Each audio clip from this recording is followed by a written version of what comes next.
Jaren Jackson. Since the Butler trade, Steph is averaging 27 points, 4 better than without Butler. Draymond Green says despite the mileage on the odometer, this team is ready. We're not senior citizens. We're high-level basketball players. If we had to play tomorrow, we'll be all right. You train all year for this. So, yeah, this. No disrespect to the senior citizens, by the way. We love our senior citizens. Just throw that out there. But we ain't there yet, because we'll be just fine. Three-time NBA champion Udonis Haslem joins us now on SportsCenter. UD, you heard still young Draymond Green. Given their play in history with Memphis and Jimmy Butler's injury on Sunday, what are your expectations for the Warriors in this series? Well, I agree with Draymond 1,000%. They are definitely not senior citizens. Even with Jimmy's injury and Steph's injury, I expect the Golden State Warriors to be firing on all cylinders. They're 3-1 this year against Memphis. The one game they did lose, Steph didn't play well, but I don't expect him to have 2 points again, especially with their backs against the wall in a game that they need to win, must-win game. I said series, must-win game, like you said. Golden State, by the way, eyeing their 5th title in 11 seasons. Udonis, 20 years for you in a Miami Heat uniform. Your jersey hangs in the Kaseya Center, so we'd be remiss if we didn't ask you about them. In the play-in facing the Bulls for the 3rd year in a row, what's the key to getting out of Chicago with a win? Well, first thing is, the hardest thing to do in this league is beat one team 4 straight times. So, Miami is 0-3 right now against Chicago. Chicago has played well against the Heat, but I think if the Heat can keep Chicago out of transition, don't turn the ball over, make it a half-court game, get it in the mud, and be able to pull it out at the end with their grit and their defense. Get in the mud, make it an ugly series, and Udonis says Miami has a chance to come away with a win in this game. And for the record, Udonis was 3-1 head-to-head with Miami in the postseason against Chicago. No play-in matchup for the Lakers and the Wolves. They get the benefit of a full series. And from Luka to LeBron and Ant-Man to Julius Randle, this one could be special. Udonis, where is that series going to be won and lost? I think it's going to be won with Ant-Man. I mean, he's going to give a maximum effort. He's got to be around 30 to 35 points a game. You need help from guys like Julius Randle. You need help from Rudy Gobert. You need Naz Reid to chip in. But I think this really is going to come down to how impactful Ant-Man can be on the offensive end and on the defensive end as well. He's going to have to take the challenge. He's going to have Luka. He's going to have LeBron. And if you remember, a couple years ago, Luka went into Minnesota and put on the show. Indeed, he did. We started talking about age. Maybe we're ending with the younger Minnesota Timberwolves coming out on top. UD, hang tight, because there was a major shakeup again in Phoenix. We want to get your perspective on what's to come for the Suns. Yeah, it's been a bad month for NBA head coaches named Michael who have won titles. Last week was Michael Malone getting fired. Today it was Mike Budenholzer. The Suns signed him last offseason to a 5-year, $50 million deal. Phoenix had the largest payroll in team history, but failed to even make the play-in. Sources say Budenholzer had trouble connecting with the team, starting with one of its best players, Devin Booker, and going down through the roster. Hopes were high in Phoenix entering the season, a win total of 48.5, 5th highest in the West. The reality was a 36-win season, including a 3-17 mark in games without Kevin Durant. The Suns had 20-1 odds to win the title, shorter than the likes of Cleveland, Houston, and the Lakers, and they didn't get close. So for the 3rd straight offseason, the Suns will be looking for a coach, and there could be a roster overhaul as well. Udonis, from your perspective, what's going to happen here in Phoenix with the Suns' big three? Well, I know a little something about big threes, and the one thing I do know about a big three is when you put a big three together, you put that together to win championships. You have championship expectations. You don't want to go out in the 1st, 2nd, or 3rd round. You want to be in the championship. Based on the way this went, you have to blow this team up. You have to start from scratch. You have to go out and see what you can get in the market for Kevin Durant, what you can get for Bradley Beal, and you build around your superstar in Devin Booker. Yeah, all big threes are not created equal. The Suns 19-18 this season, basically a 500 team with their big three. That doesn't cut it. Udonis with his thoughts as some teams get ready for the playoffs and others start working on next season. David, like New Orleans, where major change is coming. The Pelicans fired executive VP David Griffin Monday after 6 seasons. The Pels 54 games under 500 during his tenure, including just 2 postseason appearances. According to our Shams Charania, Hall of Famer Joe Dumars is expected to finalize a deal to take over the day-to-day operations. That could be by week's end. Griffin's tenure was tied to Zion Williamson. whom New Orleans drafted the same season Griffin's tenure began. Zion played in just 45% of the Pels games since being taken first overall, and New Orleans has won just 100 times in the games Zion missed in his career. Recovered from the Masters yet? I haven't. I'm still wearing my green.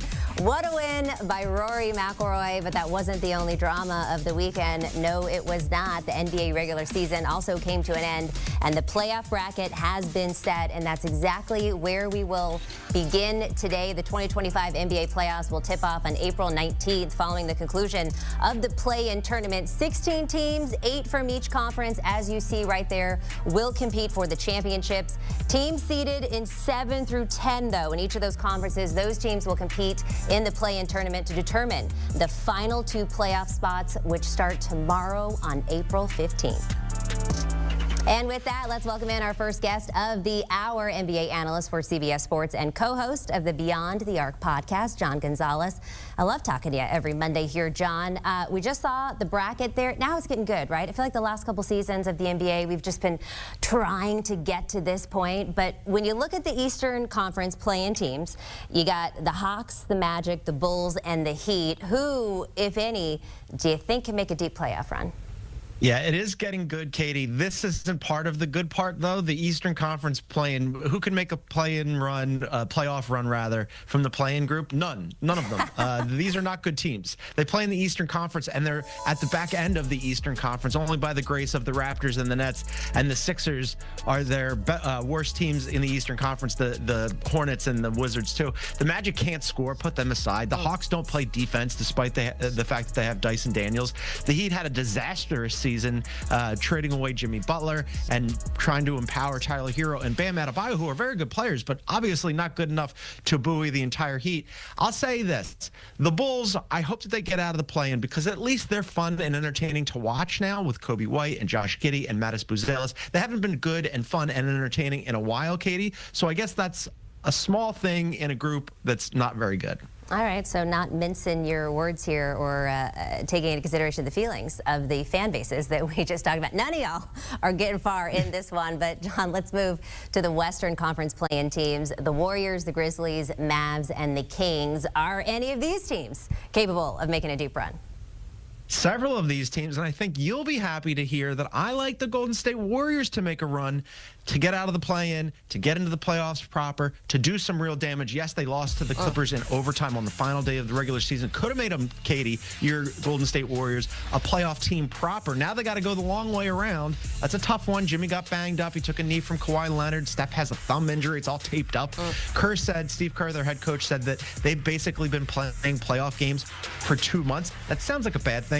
Maybe they are a little tired, but also they're playoff tested, right? And don't forget, they have the best defense in the NBA since getting Jimmy Butler. So if they stay healthy, I like them over the Grizz on Tuesday night. The Grizz are a hot mess. They fired Taylor Jenkins at the end of the regular season. I don't know what they have going on there. I love the Rockets, but if the Warriors get past the Grizzlies on Tuesday, they'll draw the Rockets, who are the 2 seed. The Rockets are a really talented team, but they're also young and untested, and they lack a closer. And the Golden State Warriors have all of those things. So I think it could be sneaky good for the Warriors that they kind of fell out of the postseason proper. Got to go through the play-in. Might get the Rockets if they do.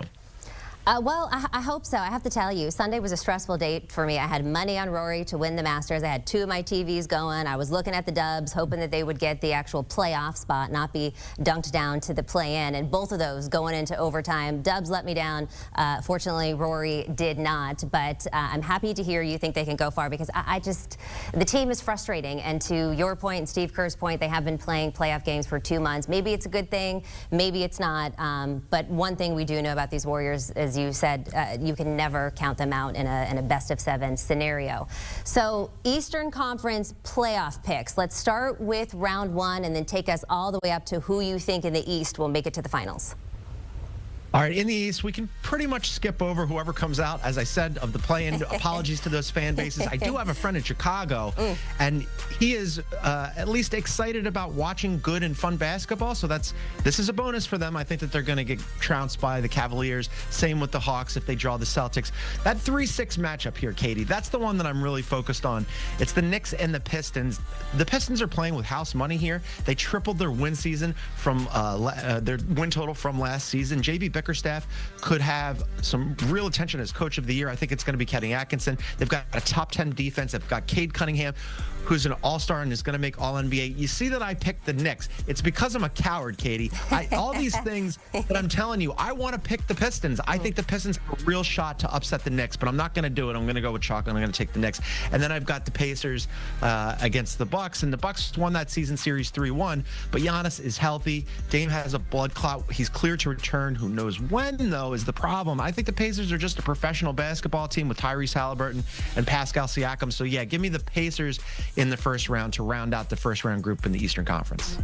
Okay, so we're going that way. Let's look at the Western Conference playoff picks now. Same thing, starting from round one and take us all the way to the final. All right. In the Western Conference, we're going to go Oklahoma City against the Grizz. Apologies to the Grizz, but that's not going to, you're not long for this world. Your Golden State Warriors, Katie, as I have them coming out as the 7 seed against the Rockets. I told you, I think that they have a real shot against the Rockets because they have something that the Rockets don't have, which is shooting and also a closer. I think it's a good draw for them. The 3-6 matchup would be the Lakers and the Wolves. I like the Lakers in that series. Styles make fights. The Wolves have great size with Nas and Rudy and Julius Randle and Anthony Edwards. The Lakers don't, but they do have something that the Wolves don't have, which is Luka and LeBron, which means that they would have 2 of the 3 best players in that series. So I'll take the Lakers in that one. And then the Nuggets, they fired their head coach. They fired their general manager. They're a mess. The Clippers, meanwhile, they just keep plugging along. Nobody's even paying attention to them. However, the Clippers don't have what the Nuggets do, which is Nikola Jokic, who might not be the MVP, but he is the best player in the world, and I'll take him in a 7-game series. He's going to be awfully tough to get past. Okay, and I jumped you a little bit, got real excited about the West. Let's talk about round 2 back in the East. What you got going on here?